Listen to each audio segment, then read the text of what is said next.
เอาไหนเลยบอก เอาเลยต่ออีก EP ที่2พี่น้องเอ้ยเนาะยังบ่จบเด้อ มันยาวก็เลยจบก่อน มันยาว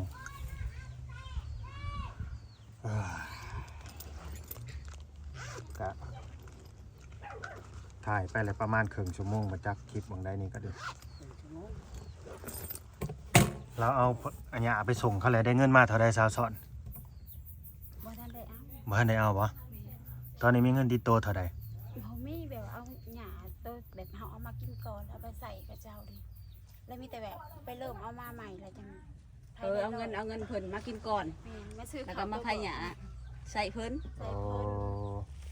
เนี่ยนั่นบ่ เลยงั้นก็บ่มีแล้ว เงินก็บ่มีเงินติดตัวเจ้าน่ะมีพี่น้อง10 คนเนาะผู้หญิงจักคน ผู้หญิงกันผู้มาอย่างกายมัน ย่างไว้หานกับแม่นบ่ แม่โบราณ แม่นไอ้เจ้าบ่ได้อยู่คือกับลาวนี่แหล้ว แม่นซะบ่ อ่า อืม บ่แม่นผู้สาวย่างไปบางยานี่ได้ บ่แม่นติ บ่แม่นแล้วย่างไปบางเจ้าออกไปข้างนอกนะเบิ่งกันหน้าตาพวกนี้เดี๋ยวก็แล้ว อืม หุ่นนี่ก็สำคัญนี่แหละ ผู้หญิง2 คนซะบ่ผู้หญิง2ผู้ชาย8คันว่า10 คน ผู้หญิงสามทั้งข่อยพูดเราไปเอาผัวได้อยู่ในบ้านเราขายเครื่อง อ๋อ ผู้หญิงสาม เอ้า มีสามใส่หา 8 คนไดบ่ฮอด10ได แปดบาท แม่น หา สรุปนั้นลูก8 คนเนาะแม่เฒ่าโอ้สาวซ้อนนี่เฮานับบ่ฮอด10เลย เอาบ่เป็นหนังสือเนาะกันยังว่า โอ้ รวมทั้งผู้เสีย โดย ลูก13ตุย ลูก13เสีย5 หาผัว เอา5ตัวเหลือ8ยังหาเรา ป่า นี่เลย อ้ายกกเปื้อยกกบ่ผู้เสียนี่หรือว่า ก็บ่ฮู้นำลาย เจ้านี่บ่ฮู้ บ่ทีนะแต่น้อยๆเนาะบ่ฮู้แล้ว อืม คือสิแบบเรา โทษ คุมเลยนะสุด โทษเด้อแม่ตู้ผู้เสียนี่ลูกกกจะบ่หรือว่า ผู้เสียหนหน้าปฏิว่าทั้งหลอดทั้งลูกนี่โอ้อ๋อแบบสลับกันเนาะสลับกันพี่น้องเอ้ย ลูกคือเฒ่าเราก็เสีย อืม ข่อยยังเล่นนำลาวได้ลูกลาย โดย บ่เฮาก็คุมไว้แล้วบ่นั่นเด้สิหมู่ถ้าหาบ่พร้อมก็คุมมาได้ บ่แต่โว้ยว่าสมัยแม่ตู้บ่มียาคุมกินดอก ก็ว่าลาวเนี่ยนะว่าสิได้นำแนวแม่ตู้ เออ ข่อยว่าอย่าปล่อยแนวเลยก็คุมเอาซุมื้อ คุมให้แหล้ว ไปแนวละ13คนอยู่บ่ไหว อย่าไป แล้ว นำ เนาะ แม่ได้ ขนาดนี้ก็ยังพูดแล้ว อืม แต่ว่านี่บอกมันบ่พามันคิดต้องเจ็บเส้นประสาทบ้าน นั่นแหละเจ้าพอแล้ว หมออ้ายน่ะบ่ ผู้อ้ายอะไร หมอสุรินทร์น่ะเขาบอกหอยดื้อไรให้ไปอยู่สุรินทร์ได้ เจ็บเส้นประสาท พอแล้วลูกหาคนเลยทะเลได้เนาะ พอ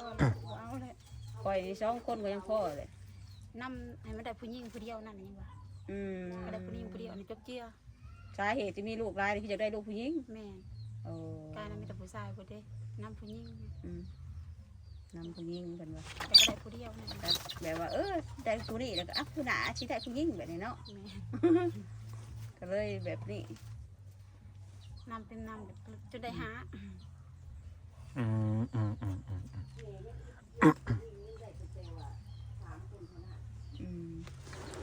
อันเดียวกับแม่เขาเลยนะแม่เขาก็นำลูกผู้หญิงนั่นแหละ นอนกลางค่ำกลางคืนกะยังอันนี้ไม่ยัง ไม่เวลาเฮาคัดอันนี้เด้คัดไปจังคัดพุ่งๆเอาบ่ให้มันเพิ่ม โอ้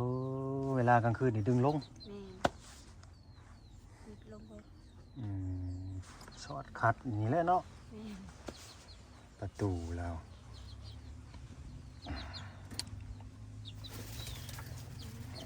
นอนกลางคืนก็เจ็บตนเจ็บตัวอยู่บ่ครับก่อน กระเจ็บได้ไหมกระดูกแบบนี้ เออ เพื่อให้ลูกนอนทั้งหมดไม่มัน ที่ยังพี่ แม่นฮะแม่นอนไปทางนั้นเนาะ แม่น ผ้าห่มบ่ปูนอน ผ้าห่ม ใช้แนวปูนอนซุมเจ้า อันนี้ เอาผ้าห่มอันนี้แหละ อ๋อ บ่มี ใส่ผ้าห่มปูนอน เสื้อก็บ่มีจะเครือเลยบ่ โห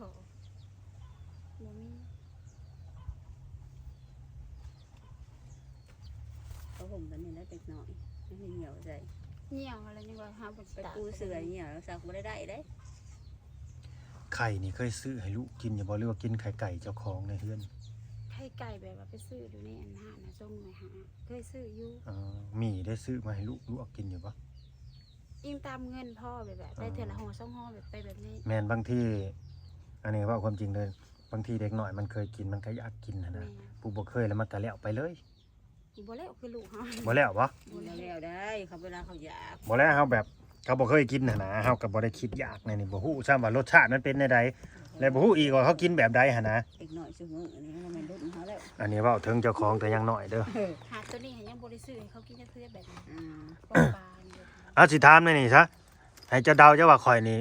เป็นน้องเจ้าหรือเป็นอ้ายเจ้า เยอะ จะเบิ่งหน้าตาหั่นนะ เจ้าก็รุ่นอ้ายไปเลยเนาะ อืม เจ้าเธอได้ใส่เจ้า โอ้ยอยากจะเว้าให้อายุน้อยให้เดาเออ สองคนนี่เจ้าว่าไผอายุหลายกว่ากันแม่น ลาหมง33 34นี่ลาหมง เอ้ยใช่สี่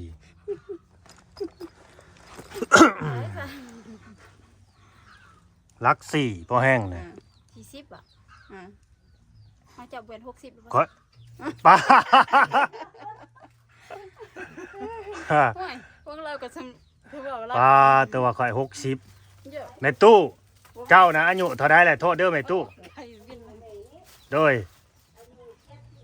76โอ้คันว่าข่อย60เจ้าก็เป็นเอื้อยขอโทษ76 แล้วเดาข่อย3ตัวแล้วก็33 แม่ 39 ปีค่ะ เจ้าอะไร อ่ะ ขึ้นหนาอยู่อ่อนๆจ้ะ น่าอ่อนบ่อ่อนแล้วข่อยบ่ได้ไว้หนวดไว้เข้าเนาะเพิ่นว่าหน้าอ่อนเพิ่นว่า หน้าอ่อน ถูกคือกันเด้ออย่าว่าบ่ถูกได้เฮ็ดหน้าคือกัน จะขึ้นหนาเบาขึ้นมันอะไร แต่ว่าเด้อบ่ไปเฮ็ดเวียกเวลาดิเขาไปเฮ็ดเวียกเจ้าของเนี่ยเบิดมื้อ ถู เท่าก ค่ำ กายถูกใจ หน้าก็เห็ดได้ไหมตู้เอ้ยเห็ดให้เห็ดหน้าได้เห็ดสวนได้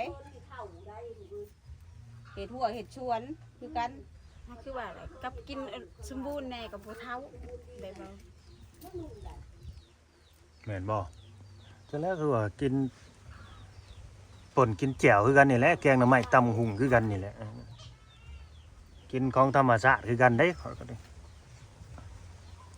แต่ขนาดเฮาเองก็ได้เป็นรุ่นของเจ้าพญาวัดสิเฒ่าของเจ้า ใช่ เอาอีกแล้ว เท่าย้อนแบบแนวใด น้ำลูก เท่าย้อนความถูกนั่นแหละย้อน ถูก แบบ น้ำลูก ความคิดความอ่านเฮาหั่นแหละ แบบของอยู่ของกินกับบ่เพียงพ่อแบบนี้เด้คิดน้ำลูกน้ำนายจักแต่ละมื้อละเว้นจักสิหาจังไหนเขากินแม่นบ่ แม่นมันเถื่อไปเอาน้ำไม้อีกมาสู้กิน เขา แบบ แบบ นี้ อึด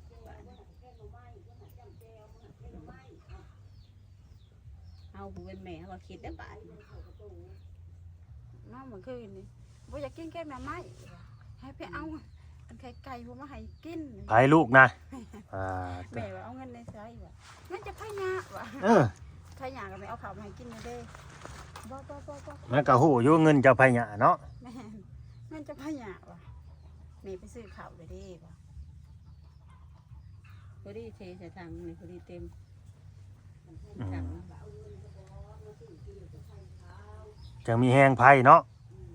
เอาเงินมากินก่อนเบิดเงินน่ะห่วยเมื่อยเฮือนเด้อเฮ้ยเอาเงินมากินก่อนบัดเบื่อไผหยาเนี่ยแล้วเงินก็เบิดน่ะ เดี๋ยวว่าเงินกับเบิดบ่ได้เงิน เงินก็บ่ได้เอาเงินเขามากินก่อนเลยเด้ ฉันได้คิดอีกมุมหนึ่งก็เขากินเขาเงินเขาเจ้าก่อนเลย อื เด้ มเป็นหนี้ เขาก็ทำงานใช้นี้ ใส่ทางยีด น้อยใจบ่เจ้าก็ได้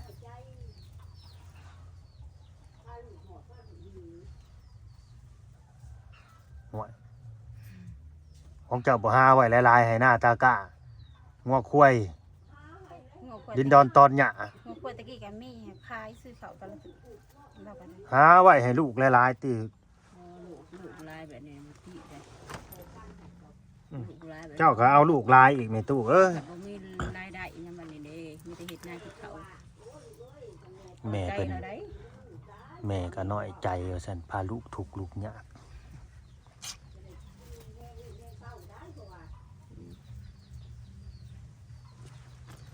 บ่เอาหลายอย่าห่าง แม่เขาก็ลูก8 คน คุณยิ่งบ่บอก ผู้หญิง2 คนนั่นแหละผู้ชาย เดี๋ยวนี้นะบ่มีเงินติดตัวเนาะเดี๋ยวก็สิเอาเงินให้เด้อไว้ติดตัวเด้อสิเอาอยู่บ่ อาหายก็เอาอยู่ ให้ก็เอา กระโบติคะแนนหายก็เอา สิเอาเท่าใด หายก็จะได้ร้ายแล้วกันหายร้าย หาดีให้ได้หลายโลด จะได้ร้ายแล้ว มันเป็นในใดคนเฮานี่คือแบบ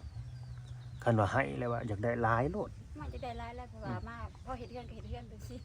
อืมอันนี้ความคิดความอ่านความเว้านี่คิดแล้วเว้าออกไปนี่ด้วยความที่ว่าเฮาบ่มีเด้อพี่น้องเอ้ยเฮาบ่มีแหละอิหยังก็อยากได้หลายๆเด้อ แม่นบอกความคิดของเจ้าเนี่ย คันว่าได้อิหยังก็อยากได้หลายๆเนาะแปลว่าให้มันได้มันดีให้มันมีหั่นน่ะพี่น้องเอ้ย คิดเห็นตอนเราบ่มีก็จังว่า อืม เราบ่มีมันพอเวลามีเนี่ย ครับ ได้ บวกกับคนนี่บ่เคยเรียนหนังสือเนาะบ่เคยเรียนหนังสือแล้วบ่มีความรู้แล้วเว้าบ่เป็นพี่น้องเอ้ยเว้าบ่เป็นแล้วมีแต่เว้าไปแบบตามภาษาเฮานี่นะแทนที่จะสิว่าให้เท่าใดก็เอาแล้วแต่เจ้าสิให้นะการจะเว้าแบบนี้มันก็สิฟังแบบมันม่วนมันเลื่อนแบบเห็นหน้าสงสารเข้าไปอีกหั่นน่ะเจ้าให้เท่าใดก็เอาบ่ติ ของกินของทานอหย่างแบบนี้นะกันว่าโอ้ยก็อยากได้หลายๆฮะแหละนี่มันก็คือแบบว่า บางคนเขาคิดว่าเฮ้ยคือสิโลภแท้คือโลภแท้อหย่างประมาณนี้ฮะนะอันนี้เขาเปรียบเทียบให้ฟังเด้อเห็นบ่สาวสอน มันมีหลายแง่หลายมุมได้คำเว้าเฮานี่ ผู้ใหญ่นะ ผู้รักผู้ใหญ่บางคนเพิ่นก็เบิ่งและเพิ่นก็บางคนเพิ่นก็บ่ถือสาดอกผู้รักผู้ใหญ่เนี่ยเพิ่นก็เข้าใจ เรียน เพิ่นก็ฮู้จักแยะคือกันว่าหนึ่งมาคนบ่ได้เรียนแล้วคำเว้าคำจามันก็สิอีกแบบหนึงเฮาบ่มีความรู้เฮาบ่จักว่าสิเว้าแบบใดมันจังสิคนฟังนี่มันจะสิเกิดให้เฮาแบบว่าเกิดความสงสารเห็นอกเห็นใจเฮาแม่นบ่ใครเว้า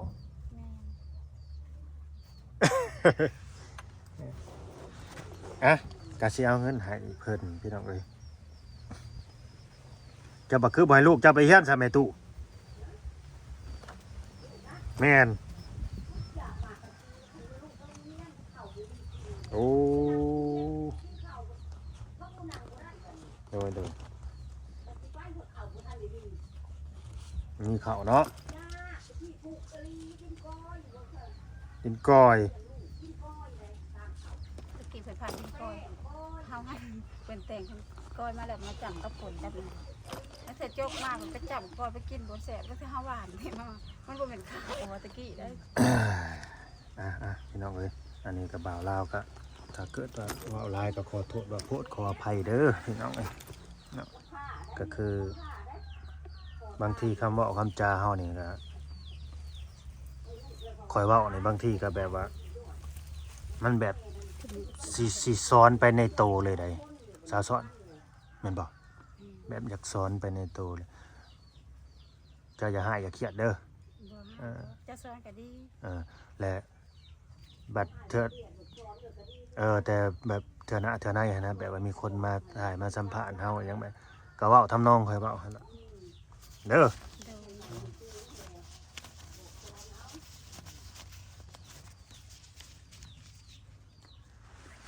เงินจำนวนหนึ่งพี่น้องเอ้ยอันนี้เหลือจากซื้อของกินของใช้เนาะของอยู่ของกิน ซื้อข้าวซื้อน้ ให้เงินไว้ติดโตะอีกก้อนหนึ่ง ำเขาก็ได้เงินก็ได้ของกินก็ได้ ผู้ใหญ่ใจะดีคนเก่าเด้อคนเก่าคนเดิมเพิ่นซื้อได้ไดลืมแล้วบ่ซื้อเพิ่นอันนี้ไหนบอกก็ยังได้ยังลืมเลยเอื้อยัง แต่ละ เอื้อยหยังอ้ายหยังลืมแล้วบ่ซื้อเพิ่นอยู่อเมริกาหั่นเด้ที่ว่าฝากเงินมาซื้อข้าวซื้อหยังนี่เพิ่นซื้อสมหยัง ตรงหยัง สมัยบ่ สมไหม สมัยบ่เนี่ย สมสมัย สมัย เอื้อยสมสมัยก็มาวีซ่าเด้อฮะนับเบิ่งดูหาจักใบนับเบิ่ง รู้จักเงินอยู่แล้วว่าฮู้อยู่บ่ใบหยัง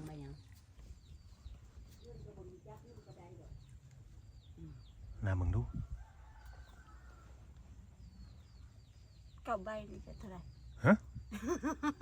อีหยังคือว่าเก่า เก้าใบได้เท่าใดเพิ่น นับเบิ่งใหม่ดูฮอดเก่าบ่จักใบนับเบิ่งดู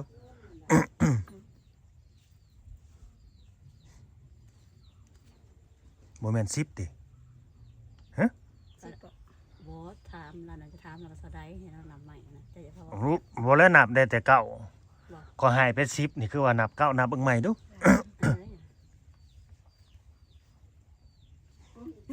อันนี้ นับบ่ฮอด10 นับไปนับมา นับบ่ฮอด10 เออ อืม เท่าใด ใบที่เท่าไหร่เลยถามเจ้า 10ใบบ่ ที่ใบเลยเท่าไหร่เลย ก็10ใบเอ้ยทั้งเบิดน่ะใบหยังน่ะ ไปเซ่ ใบแสน สิบใบเลยเท่าไหร่เลยอันเนี้ย บ่ฮู้ สิเป็น ล้านหนึ่ง1ล้านเด้อ สิเป็นนางร้อย ล้านบ่ นี่แหละเงิน1ล้านกีบเด้อบ่เคยได้จักเงินล้านบ่ อืม หรือบ่ฮู้จักเงินล้านอีกบ่ฮู้เงินล้านบ่ บ่ได้เคยใส่อยู่แบบใบอย่างใบซ่าแล้วก็ใบแบบใบหาซีเคยใส่ใบเป็นล้านถ้าฮอดล้านแล้วบ่จัก อันนี้เด้อ1ล้านเด้อ1ล้านกีบเด้อนี่เด้ออืม เราบอกนับเงิน เป็นในใดบาทนี่สาวสอน เอาไปหลักไปสิฮู้อยู่บ่ได้ดอกบัด มอบเงินให้จำนวน1ล้านกีบเด้ออะไรก็ข้าวสารอาหารแห้งนี่แหละดีใจอยู่บ่นี่คือเฮ็ดหน้าแบบโอ้ยังสลึงสลัวยังงงอยู่เดี๋ยวนี้สลึมสลืออยู่ ยังงงอยู่กับ10ใบนี่ กี้นี่นับได้แต่เก้าอะไรอีหยังพะวะเก้าอะไรอีหยังพะสันอ้าวก็บ่แม่นว่านั้นแล้วมันก็เฮาบ่เป็นเนาะเฮาบ่จัก เข้าใจคอยถึงได้หู้เลยว่าเจ้าเป็นคนที่ว่าซื่อนะพี่น้องเอ้ยแม่นอันนั้นคือเงินล้านหนึ่งเด้อ เด้อ หู้ไว้บัดนี้เก็บไว้ใช้จ่ายในครอบครัวเอาไว้ใช้สิ่งที่จำเป็นนั่นแหละเพราะว่าข้าวเฮาก็มีแล้วเด้ของกินเฮาก็มี เคยได้ แล้ว จักเถื่อบ่ บ่ บ่เคยได้เงินล้านเนาะ ก็เลยงงแบบนั้นนี่ 1 ล้าน ล้าน ลงไปอันนี้ ดีใจแฮงเนาะสิไปเก็บไว้อยู่ไสบาท แม่นในแท้เพื่อนนี่แล้ว ถือเองบ่ อันนี้เอง อ๋อ แบบจำเป็นแบบว่าลูกเจ็ เก็ บบ ไว้นั่นนี่บ่ได้แบบติดโตบ่มันบ่ดีเลยเพื่อน ติดโตไว้ตลอดบ่ แบบ แบ เพื่อน บเฮาไปหาเป็นเฮาคือไปนำแบบ เนี่ยนี่ซะบ่าวลาวสิถามเด้อเงินจำนวนนี้คันแม่นภายยะนี่จักเดือนจักสิได้ซ้ำนี่ มันก็หลายแล้วก็ได้สำเนียงเป็นพันก้านเพราะว่าจังสิได้เป็นล้านมันก็ต้องพันก้านก็แล้ว เป็นพันก้าน เพราะว่าร้อย ใครได้บ่เป็นพันกะ เพราะว่า 1,000บ่ได้มันง่ายๆได้ เพราะว่าอิหยังก็100นะ100ไผได้เท่าใดก็ เส้นหา 150,000 100ไผได้150,000พันก้าน พันก้านก็จนเป็นปีพุ่นแล้วมันจะกี่ลาย คือก่อยงอมก่อนไผบ่ได้พันแล้วแรกสนามไผอยู่บ่ได้ว่าไงนะกระดอง อืม มันจะไปเอาหยาแบบมีแต่ให้มีตู้ บ่ได้เฮียนเลยบ่ บ่ได้เข้าไม่เฮียนแบบ เป็นอะไรแบบว่าทุกข์ยากหรือว่าเจ้าบ่เขาเอง ทุกยากแบบว่ามันจะแม่ไปขอข้าวขอน้ำ เอ้ยน้องนะ เอาน้อง เอ้ยน้องแต่ละคนก็ได้เข้าโรงเรียนอยู่บ่ บ่ได้เข้าจักคน อืม บ่มีใครเข้าจักคนเลยแต่ว่า อ๋อ เป็นคน แต่พ่อเขาจะมาจากไปแล้วเขาจะ ไปกัน เอื้อยเลยนะ เออ เอื้อยผู้ที่เคยเลยนะ เถียงอยู่ให้หน้านะบ่เพื่อนเราบ่นะ แม่นเพื่อนเพิ่น เอ เลย ออย่างนี้ ไปกรุงเทพบ่ไปย่านยังว่าบ่เป็นแบบมึง อืม คิดยานเนาะ คิดยานแล้วบ่ไป คิดยานลากขึ้นรถขึ้นล่างแล้วสิอ่านหนังสือบ่ได้ไปที่บอก แม่แบบหมูตัวหมูต้มอะไรนะแบบนี้ ก็เลยแบบคิดยานเนาะ แม่ โอเคผู้รักผู้ใหญ่ที่ฝากเงินมาให้นี่เพิ่นซื้อแนวใด เอ้าถามว่าจะได้เอ้า หาเด้ลืมเลย สมัยบอก เพชรสมัย เท่าไหร อืม แม่นบอก เอ้ยสมสมัย ไปสมสมัย สมัยไม่ซ่า ความจำบ่ดีอีกต่างหาก เบาดูบ้านเอ้ยยัง อยู่พิซซ่า อ้ายวิซา ไอพิซซ่า เอ้ยสมสมัย สมสมัย เด้อ เพราะจะไปมันจะถามขึ้นนะเอ้ยยังสิเพิ่นลืมไว้อะไรเนาะ เป็นคนลืมไว้คอยในซื้อแน่ ภา เด้ ษาเราตรงโลก คอยซื้อจังได จะแล้ว อ้าวบอกไปเลยดิคอยอายุจักปีคอยบอกไปเลยได้คอยอายุจักปี 60บอก 60เออ ถามกลับไปดูผู้ใหญ่ซื้อได้ไหน ผู้ใหญ่ซื้อจังไดเอื้อยยัง ไอพิซซ่า อ้ายวิซา กับ กับเอื้อยยังสม สมตึกสมยังเขาเลยสมงา บอกว่าแล้วนะ เออ ถามไปถามแก สมสมัยเด้อเอื้อยสมสมัยกับอ้ายวิซาพี่น้องเอ้ยเนาะก็สิได้จบคลิปไปซ้ำนี้ก่อนเนาะเก็บไว้ดีๆเด้อเงินน่ะเด้อ โดย บอกว่าได้เงินก็สิลืมอีกกันลืมเงินได้แล้วเจ้านี่ เท่าไรเงินน่ะเท่าไรเงินน่ะ